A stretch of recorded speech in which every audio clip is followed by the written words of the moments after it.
We are here at the Art Museum at Newfields, where we're going to get to experience some amazing original artworks. Come follow me.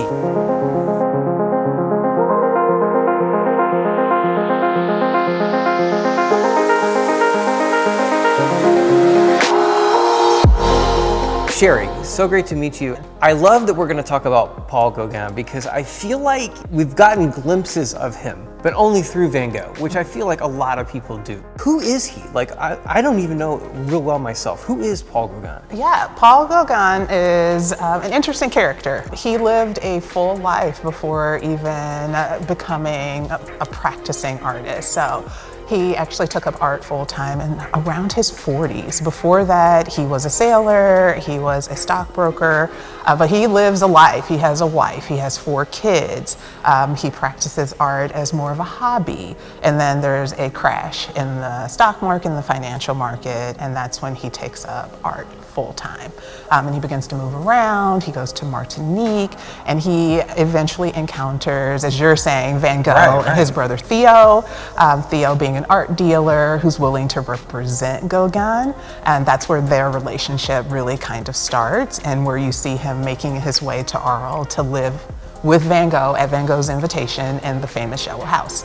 And this painting was the first work of art that he painted while living with Van Gogh for those 8.5 weeks. Absolutely fascinating. I don't think a lot of us understand that, like, he had a whole nother life, a career, before he even starts tapping into painting, which is kind of encouraging too. Yes. I mean, you know, it was like a hobby, and I love that he did that. Van Gogh was a huge fan of Gauguin, who had a small amount of success selling his paintings. Both Van Gogh and his brother Theo really wanted Gauguin to come down and join Van Gogh in Arles. Even though Gauguin was hesitant at first, he decided to make the journey. He arrives in Arles on October 23rd, 1888 at 5 a.m. in the morning and hangs out until it was a reasonable hour to knock on the door. Van Gogh was apparently very excited, had set up this room for him that he put his own artwork in. It was covered in Van Gogh's artwork. And you had to walk through Van Gogh's bedroom, which is another famous work of art that we're familiar with, to actually get to Gauguin's room. I believe Van Gogh provided the canvas to actually paint this work of art and actually suggested that Gauguin paint this subject. And Van Gogh at that period was actually producing at a really high volume, and Gauguin was a much slower painter. Van Gogh, as I did know, was extremely excited. Yes. Because from what I understand, right, he was like really one of the only artists he could convince to come in and even try out this idea. Yes. Okay. So this first painting, so tell me, I mean, because they really, it's weird, because when you back up, he and Van Gogh, you can see some stylistic similarities, but Paul Gauguin really painted a much different way than Van Gogh did. Yes, much different way, much more deliberate, but his approach was more, you know, observation, but then painting from memory and imagination. Okay. In a way that Van Gogh is painting what he saw. But you can see this heavy impasto stroke that Van Gogh uses, completely covering the canvas, versus this with the lighter application of paint, where you can actually see portions of the canvas coming through. I was kind of checking that out, some of that, And when you look at it, it's much closer to Cezanne, which is our next door neighbor, versus the Van Gogh on the opposite side. Yeah, and like you said, the first thing, and this is why I always love, everybody should get to a museum, because you can actually see the texture. It's hard to get that in a photograph, but when you're comparing the two, I mean, there's so much depth just with how thick the paint was being put on. And whereas you can just tell with Gauguin, he's being much more deliberate, very careful, everything's very well planned out in comparison.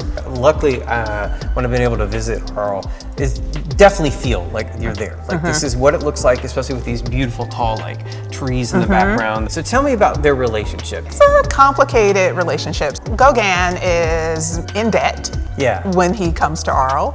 He's also indebted to Theo as someone, the brother of Van Gogh, who's willing to actually sell his artwork, because not a lot of people were willing to do that. He was a challenging character, someone who was very confident in himself. Right. And that turned people off.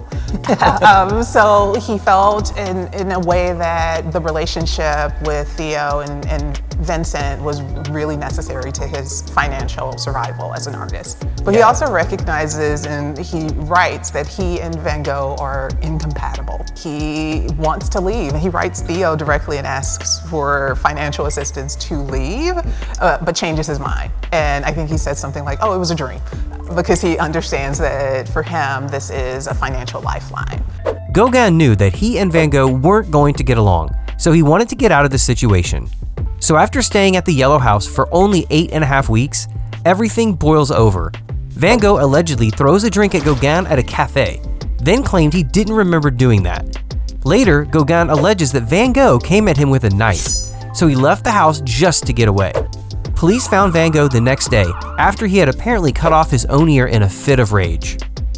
And then the next interaction is he returns to the Yellow House, and actually the police are there, and they think Van Gogh is dead, and they think Gauguin has killed him, but in actuality, Van Gogh has cut off his own ear.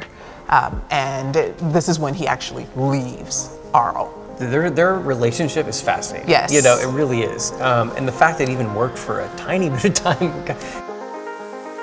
It's only been in the past, few years that we started to really appreciate more than just Van Gogh, but that, what his work, what he was doing is pretty profound. It was beautiful work. It was beautiful work. It was turning away from what was popular and common at that time. And there's also much more recently an appreciation of how he influenced other artists. That's great. That's why I kind of wanted to do something, because I just feel like he gets so hidden behind Van Gogh so often.